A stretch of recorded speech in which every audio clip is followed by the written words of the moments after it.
오늘 지금 얘기할 것은 여섯째 날 하나님께서 사람을 창조한 목적을 공부합니다. 하나님의 사람을 창조한 목적. 여섯째 날 하나님이 동물을 창조해요.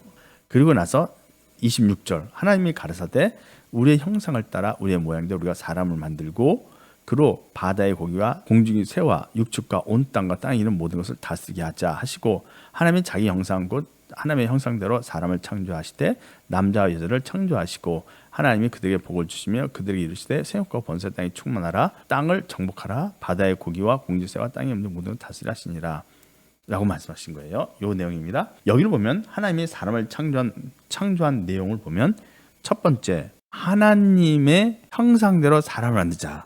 그래서 사람을 만들 때 사람을 만드는 어떤 목적 하나님의 형상 이게 첫 번째예요. 두 번째는요. 하늘의 새와 바다와 땅의 짐승 땅에 움직이는 모든 것. 그래서 새와 바다의 물고기와 땅의 짐승을 다스린다. 세 번째는요. 28절이죠. 요거는 26절. 요거는 26절에 나오고 28절도 나오죠. 그죠?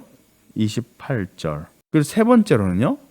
생육하고 번성하여 땅에 충만하라. 이게 창조 목적이죠. 이게 28절에 기록되어 있죠. 27절은 하나님이 남자 여자를 창조하셨다라는 내용입니다. 27절. 왜냐면 여기 사이에 27절이 빠져 있으니까 26절, 27절, 28절인데 27절은 하나님이 자기 형상, 하나님의 형상대로 사람을 만들어 남자 여자를 창조하셨다라는 기록인 거예요. 그래서 요거는 성취 부분이죠. 그러니까 요거를 나누면 이렇게 돼요. 26절은 선포, 그리고 계획. 이건 선포이면서 계획. 27절은요. 성취입니다. 성취. 왜냐하면 여기 보면 하나님이 자기 형상, 곧 하나님의 형상대로 사람을 창조하시되 남자를 창조하셨다라고 했으니까 창조한 거잖아요. 이게 성취예요. 그리고 28절은요. 설명입니다. 설명. 복을 주시며 그들에게 말씀하신 내용이죠. 창조 끝난 다음에 사람에게 하는 말이니까 여기서 27절이 성취인데 이 성취가 뭐냐면 하나님이 남자 여자를 창조했다. 이게 성취죠. 그래서 창조 계획, 사람을 창조한 목적을 이야기할 때는 이 27절은 빠지게 되죠. 성취에 대한 설명만 잠깐 들어가 있는 거니까. 그래서 26절, 28절 말씀 가지고 우리가 알 수 있어요. 그런데 이 말씀에 의하면 하나님의 형상을 사람들이 뭐라고 얘기하느냐? 여러 가지로 얘기해요. 하나님의 형상, 이 하나님의 형상은 사람의 영존을 말해요. 영존, 영원히 존재한다. 딱 그거 하나를 의미합니다. 그래서 우리가 어떤 생각하냐면 하나님의 형상하면 마치 우리가 하나님의 일부분인 것처럼 하나님의 어떤 파편이 우리에게 와가지고 하나님의 신성이 우리 속에 있는 것처럼 그렇게 사람들이 많이 생각을 해요. 오해를 하는 건데 근데 하나님의 어떤 일부분이 피조물에게 들어간 게 아니고 천사나 사람은 그냥 하나님과 상관없이 하나님이 만든 거예요. 하나님에서 뭐가 온 게 아니에요. 우리가 하나님의 형상, 하나님의 모양대로 지음을 받았다라고 말을 하면 사람들은 꼭 하나님의 어떤 모습이 인간 안에 들어있다. 하나님의 파편, 뭐 이런 표현인 거죠. 파편 또는 하나님의 일부분 또는 하나님의 신성, 하나님의 신성 같은 것이 사람 속에 뭔가 있다라고 생각하는 거야. 이게 하나님의 형상대로 지음받았다라는 표현을 그렇게 생각하는 거예요. 근데 그게 아니고 이 하나님의 형상이라고 말하는 것은 영존, 영원히 존재하는 것, 영존성을 표현하는 겁니다. 영원히 살게끔 하나님이 창조한 거예요. 하나님의 형상 속에는요 여러 가지가 있어요. 어떤 게 있냐면 전능성, 그 다음에 전지성, 모든 것을 다 알아요. 그리고 불변성, 하나님은 결코 변하지 않는다. 불변성. 그 다음에 무소부재, 하나님은 어디에나 계신다. 뭐 이런 거잖아요. 또 하나님의 영원성, 그리고 하나님의 무오성, 하나님은 틀리지 않는다는 거죠. 무오성. 이런 셋, 넷, 다섯, 여섯 많아요. 우리가 하나님을 정의할 때 이런 것들이 성품, 하나님의 어떤 성품이라든지 하나님의 존재 방식이라든지 어떤 성향이라든지 그런 걸 가지고 하나님의 형상을 정의할 수가 있어요. 그런데 인간은요, 하나님의 형상대로 지음받은 인간은 하나님의 형상대로 닮았으니까 하나님의 형상이 전능성이 있으니까 전능하냐 이거죠. 인간은 전능하지 않아요. 그죠? 전지. 인간은 모든 것을 아느냐? 그죠? 모든 것을 아는가? 그렇지 않다. 불변성. 인간은 결코 변하지 않는가? 인간은 잘 변한다죠. 그래서 불변이 아니다인 거예요. 이것도 없어요. 인간이 무소부지하냐? 어디나 존재하냐? 그렇지 않죠. 딱 시간과 공간 안에 보면 요만한 그 몸무게 키는 156, 몸무게는 한 60 이렇게 해가지고 어떤 딱 특정 위치에 고정돼 있잖아요. 몸이란 게. 그러니까 무소부재는 당연히 아니죠. 인간이 무오하냐? 아니죠. 그 외에 또 많이 있어요. 신실하다, 신실성. 근데 말한 거 잘 안 지키죠. 거짓말 잘하잖아요. 신실하지도 않아요. 딱 하나, 인간이 하나님을 닮은 건 영원성. 영원히 존재한다. 그게 영원성이에요. 하나님은 영원한 것처럼 인간도 영원하게 창조됐다는 거예요. 그래서 하나님은 시작도 없고 끝도 없어서 영원한 분이지만 인간은 시작이 있어요. 그러나 끝이 없는 거예요. 시작은 진짜 끝이 없는 거예요. 시작은 피조됐으니까 창조된 시점이 있죠. 그 이후로 영원히 존재하는 거예요. 그래서 영원성이 있어요. 그러면 이 영원성이 왜 필요하냐? 하나님이 아브라함을 만나요. 아브라함아 해서 아브라함과 하나님이 만나가지고 재밌는 시간을 가졌어요. 같이 바둑도 두고 오목도 두고 그다음에 무슨 수영도 하고 가재도 잡고 우리 한국식으로 말하면 그러면서 행복하게 지냈어요.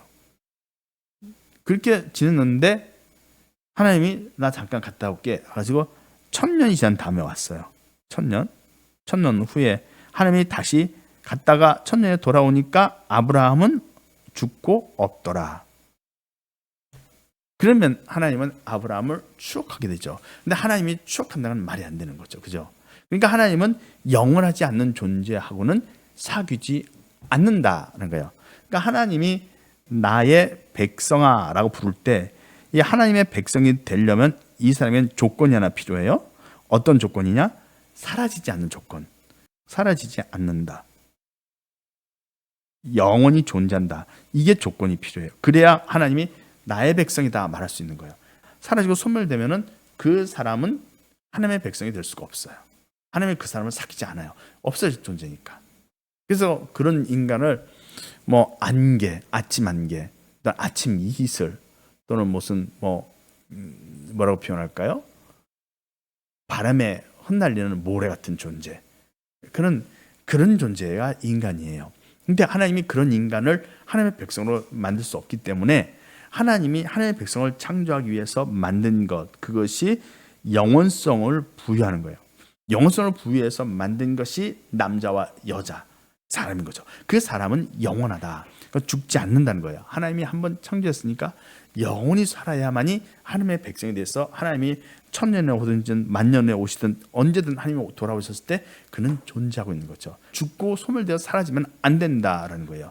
그래서 하나님이 하나님의 백성이라고 정할 때 하나님의 백성인 조건이 바로 하나님의 형상과 같은 영원성, 하나님의 형상 중에서 영원성을 담게 만든다는 거예요. 영원성을 부여한다는 겁니다.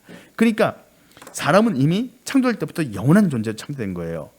영생은 아니에요. 근데 영존이에요. 영존. 영생과 영존이 다르죠. 그죠?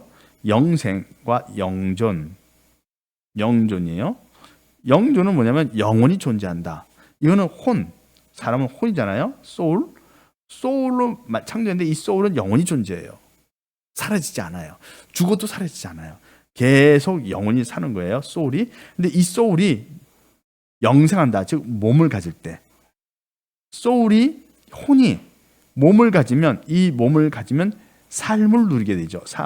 삶을 누려. 육체 생명이 있어서 맛있게 먹고 또 뭘 만들고 또 게임도 하고 스키를 탄다든가 아니면 축구를 한다든가 뭔가를 즐기면서 이 땅에서의 삶을 누리는 거예요. 그게 영생이에요. 영생.